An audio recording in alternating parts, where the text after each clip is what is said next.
Mesdames et messieurs, bonsoir et bienvenue dans Viva Événement en cette soirée du jeudi 3 juillet 2025. Dans les actualités de ce jour, 3 inaugurations majeures ont marqué la journée d'aujourd'hui dans la commune de la Kamis-Eten, située dans le district de Vuibato, Fianarantsoa. Désormais, Vuibato dispose d'un hôpital moderne, d'un commissariat de police et d'un bureau du ministère de la Population, tous remis officiellement aux habitants par le couple présidentiel. Reportage de Judigal Rangenerin et Andorra Zajebe. La Kamis-Eten est une commune rurale située à environ 40 km de la capitale régionale Fianarantsoa, dans le district de Vuibato. Les infrastructures nouvellement mises en place changent l'image de cette localité rurale. L'hôpital inauguré est un établissement moderne de niveau CHRD2, bien équipé, capable d'assurer des interventions chirurgicales et des examens d'imagerie médicale. Le personnel de santé qui est affecté est qualifié. Pour les habitants, cet hôpital ne fait pas que soulager leurs difficultés, il sauve véritablement des vies. Il voit la visite du chef de l'État et de son épouse Melrazuel comme une véritable délivrance, notamment pour les femmes susceptibles de présenter des difficultés lors de l'accouchement difficile. Désormais, une nouvelle page de l'histoire des soins de santé s'ouvre pour la Kamis-Eten. Le président Melrazuel a déclaré que l'objectif est atteint. Il ne s'agissait pas seulement de simples promesses, mais d'engagements concrets. Parmi les 30 hôpitaux construits ces 5 dernières années, le district de Vuibato maintenant son tout premier hôpital moderne. Cette localité n'est plus éloignée du développement. Cette proximité entre l'État et le peuple est le modèle porté par le président Melrazuel pour apporter les infrastructures nécessaires directement auprès de la population. C'est chose faite à Vuibato, à la Kamis-Eten. En plus de l'hôpital CHRD2, le commissariat de police a également été inauguré aujourd'hui avec l'affectation de 44 policiers qui assureront la sécurité locale. Les femmes bénéficieront aussi d'une attention particulière. Un bureau du ministère de la Population, également inauguré aujourd'hui, accueillera les plaintes relatives aux violences. Une aide sociale a également été distribuée. Le district de Lalangin, à la Kamisi Ambuima, a lui aussi reçu aujourd'hui la visite du couple présidentiel pour l'inauguration de la mairie et la remise de soutiens sociaux.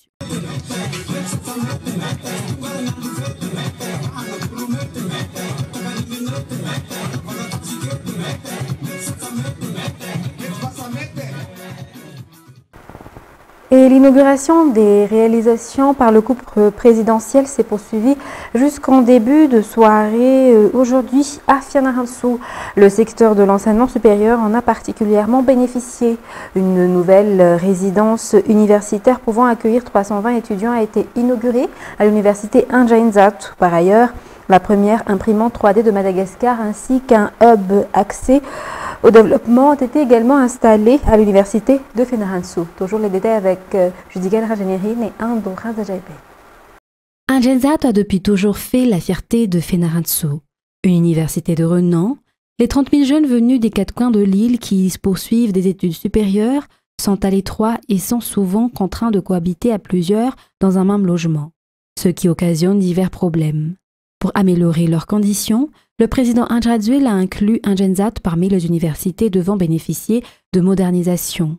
Comme pour d'autres universités dans plusieurs régions du pays, de nouveaux dortoirs y ont été construits.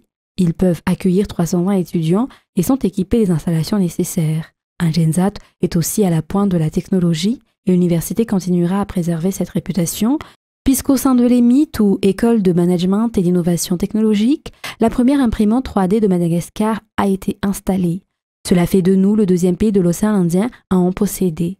Pour continuer à améliorer l'enseignement supérieur à Fianarantsoa, les étudiants ont également été dotés de l'accès Développement Hub, un espace où ils peuvent à la fois étudier et travailler et qui ouvre directement des perspectives en matière d'emploi.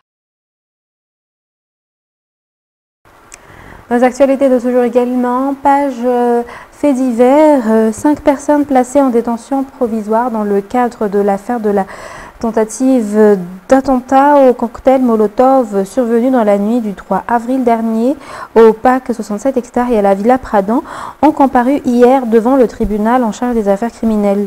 À l'issue du procès, une personne a été condamnée à 10 ans de prison ferme pour complicité. Les autres ont été relaxés au bénéfice du doute. Quant au colonel Patrick, considéré comme le cerveau de l'opération, il a été condamné à 20 ans de travaux forcés. Il est à noter que ce dernier est actuellement introuvable, ce qui a conduit à l'émission d'un mandat d'arrêt international à son encontre. Toujours dans les actualités diverses, les recherches continuent pour retrouver le bateau AW parti de Mazang pour se rendre à Anjouan, aux Comores. Ce bateau qui transportait 30 personnes a disparu depuis 15 jours. Des recherches ont été menées avec un avion et un autre bateau dénommé Atsaint Samuel n'ont encore donné aucun résultat.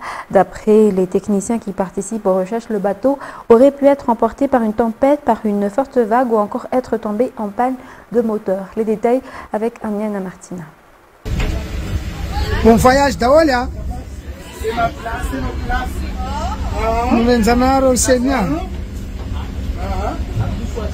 Voici une vidéo prise quelques minutes avant le départ du bateau AW du port de Mahazang le 16 juin dernier. Le bateau avait pour destination l'île d'Anjouan. Selon les informations, il devait arriver 3 jours plus tard, mais jusqu'à maintenant, donc 15 jours après son départ, personne ne sait où il se trouve. Il n'y a plus eu aucun contact avec le capitaine ni avec les passagers. Plusieurs missions de recherche en mer ont été organisées, mais sans succès. Le bateau Atsaint a même déjà effectué de sorties en mer pour participer aux recherches. Pour le moment, on ne connaît pas encore la vraie cause de cette disparition. Les hypothèses sont nombreuses, naufrages, attaques de pirates, tempêtes ou pannes de moteur. Les recherches suivent les routes maritimes que le bateau aurait pu emprunter. Des réunions ont aussi eu lieu entre les responsables du transport maritime et aérien de Madagascar, de Maurice, des Comores et de l'OMC Bouin pour coordonner les recherches.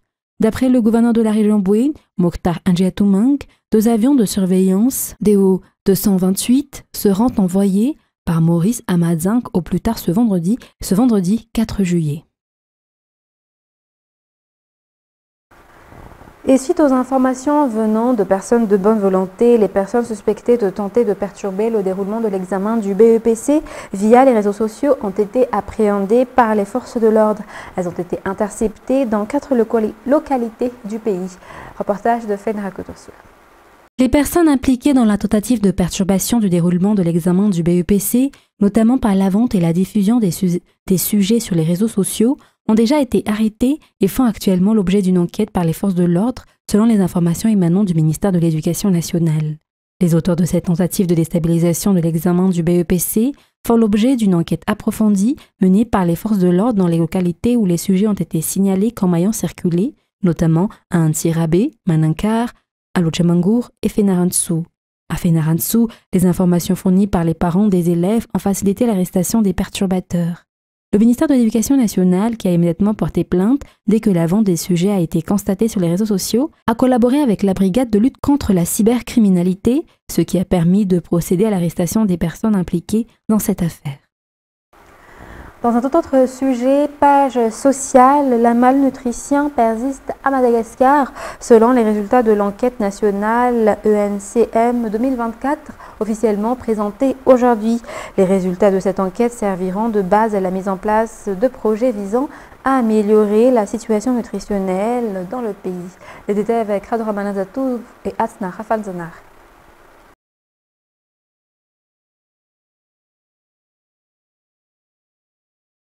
L'enquête sur la carence en micronutriments dans l'organisme a été menée dans les 23 régions de Madagascar. Les groupes les plus vulnérables, notamment les femmes enceintes, les enfants de moins de 5 ans, les adolescents et les jeunes, ont été les principales cibles de cette enquête ENCM 2024. Au total, 3680 ménages répartis dans les différentes régions ont été enquêtés entre les mois de juin et septembre 2024. D'après les résultats officiels publiés aujourd'hui, la malnutrition persiste encore à Madagascar. Elle se manifeste par des carences en micronutriments essentiels dans le corps humain, notamment les vitamines, le fer, l'iode, le zinc et d'autres éléments nutritifs importants.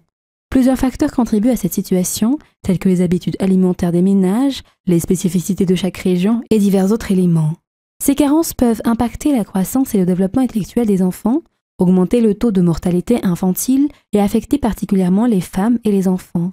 Le secrétaire général du ministère de la Santé publique, lors de la présentation officielle des résultats, a souligné que ces données représentent une étape cruciale pour évaluer la situation nutritionnelle à Madagascar. Il a également précisé que les résultats ne resteront pas uniquement au stade de la publication, mais serviront de base à la mise en œuvre de projets concrets visant à améliorer la nutrition dans le pays. Cette enquête ENCM 2024 a été menée en collaboration avec le ministère de la Santé publique, l'UNICEF, l'ONN, l'Office national de la nutrition et le PAM. Toujours dans cette page sociale, la production annuelle de lait dépasse les 4 millions de litres dans les régions de Nalamang, Vaknaka, Achitas et Bunglav. Pourtant, la consommation moyenne par habitant à Madagascar reste autour de 5 à 7 litres par an seulement. L'objectif est donc d'augmenter cette consommation. Les produits laitiers locaux, notamment le fromage, seront mis à l'honneur lors de la foire au fromage qui se tiendra du 10 au 12 juillet à Antananarivo. Les détails avec Fandessina Mireille et Sechan Jenab.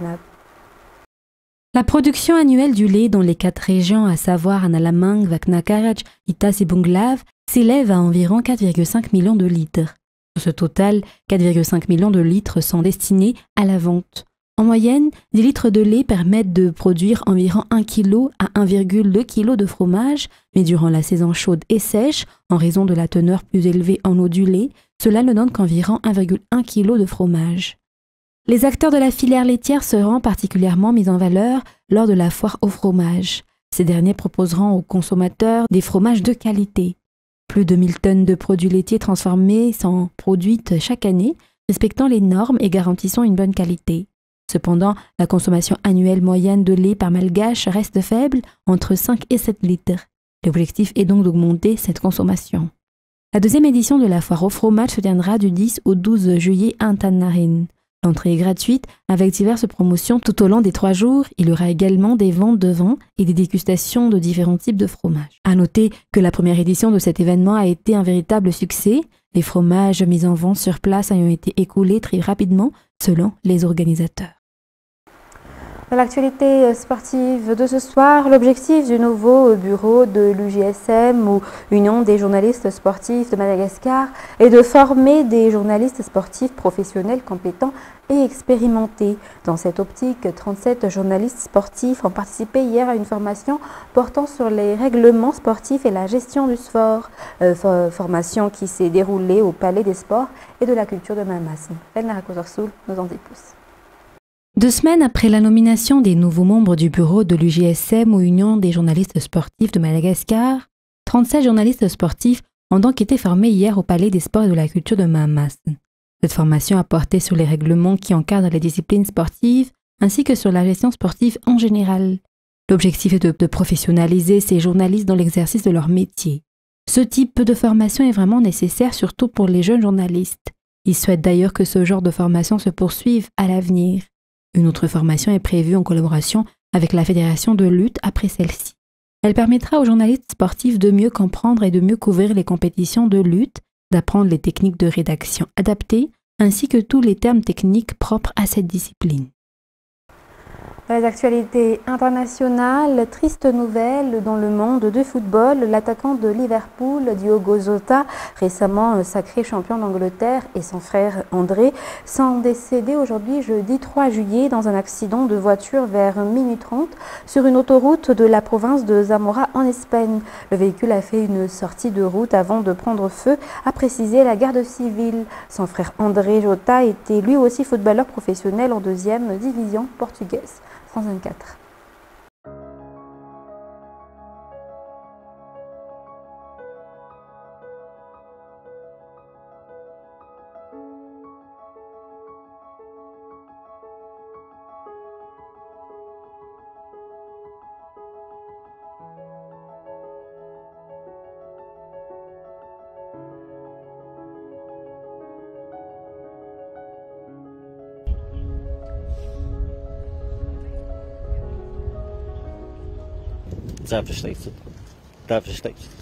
Epá, pegou todo mundo de surpresa. Eu também fiquei impressionado quando vi essa notícia. Une immense célébrité comme ça, il peut perdre la vie si facilement. Il était super jeune, il venait de se marier en plus, je crois.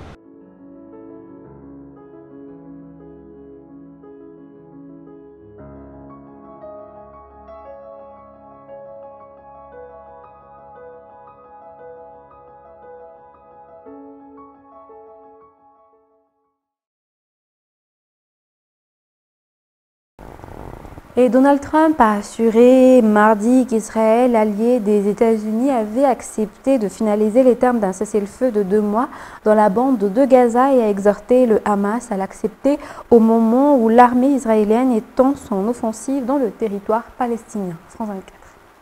Les Gazaouis n'en finissent plus d'enterrer leurs proches. Chaque jour, de nouvelles frappes, de nouveaux blessés, de nouveaux morts. Et la situation ne fera qu'empirer, dixit Donald Trump. Une manière pour le président des États-Unis de mettre la pression sur le Hamas pour accepter la proposition américaine de cesser le feu. Pour ce qui est de l'autre partie, il se montre confiant. Comment allez-vous faire avec Netanyahou pour mettre fin à la guerre à Gaza? Je serai ferme, très ferme. Mais lui aussi veut ça. Il vient ici la semaine prochaine, il veut aussi en finir. Je pense que nous aurons un accord la semaine prochaine. C'est ce que je pense. Un peu plus tôt, le président américain affirmait sur son réseau social que l'État hébreu avait déjà accepté les conditions du projet. Et le Premier ministre israélien semble lui aussi se tourner vers le futur, sans pour autant s'exprimer au passé. Je vous le dis, il n'y aura pas de Hamas, pas de Hamastan. Nous ne reviendrons pas là-dessus. C'est fini. Nous libérerons tous nos otages et nous éliminerons le Hamas. Nous ferons les deux en même temps. Contrairement à ce que les gens disent, c'est impossible, vous ne pouvez pas les déraciner. Nous les détruirons jusqu'à leur fondation. De son côté, le ministre israélien des Affaires étrangères confirme l'accord de principe d'Israël. Nous sommes sérieux dans notre volonté de parvenir à un accord sur les otages et à un cessez-le-feu. Nous avons dit oui aux propositions de l'envoyé spécial Witkoff. Il y a des signes positifs. Je ne veux pas en dire plus pour l'instant. Mais notre objectif est d'entamer des pourparlers de proximité dès que possible. Pour étoffer le CV du faiseur de paix Donald Trump, reste à avoir la réponse du Hamas. Le mouvement islamiste affirme pour le moment discuter de propositions et mener des consultations. En 2024, les réfugiés ukrainiens ont eu un impact net de plus de 2,7% sur le PIB du pays en Pologne, selon un rapport de l'Agence des Nations Unies pour les réfugiés. Ce gain serait perdu s'ils devaient partir. France 24 nous en dit plus. Тут немає нічого, що могло б перешкодити якійсь адаптації. Є і мовні курси, і допомога від небайдужих і поляків, і українці допомагають українцям. Тут, якщо є бажання, все можливо.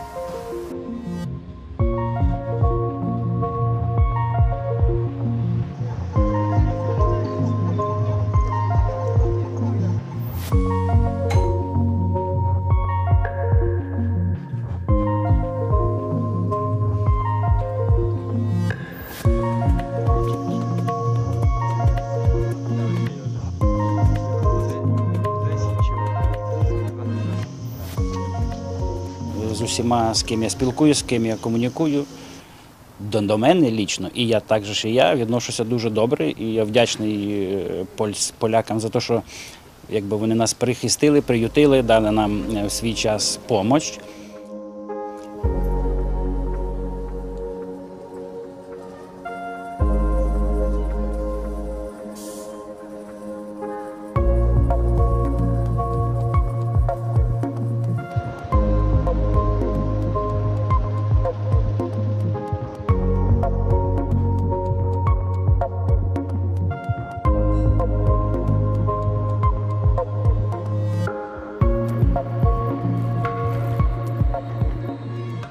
Є офіційна статистика, що українці податками і сплатами в польський бюджет вже набагато більше повернули, так скажемо, ніж отримали допомогу, якщо ми говоримо про соціальну підтримку і економічну. І треба розуміти, що українські біженці – це дуже освічені люди, які тут змушені займати робочі місця нижчої кваліфікації для них. Що сприяє тому, що польських працівників, навпаки, промоушен відбувається, вони йдуть на вищі посади, зростають заробітня плата.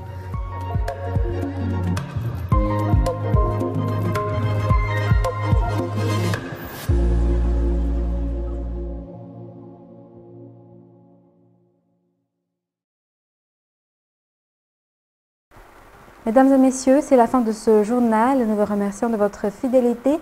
Restez avec nous pour la suite des programmes. Au revoir.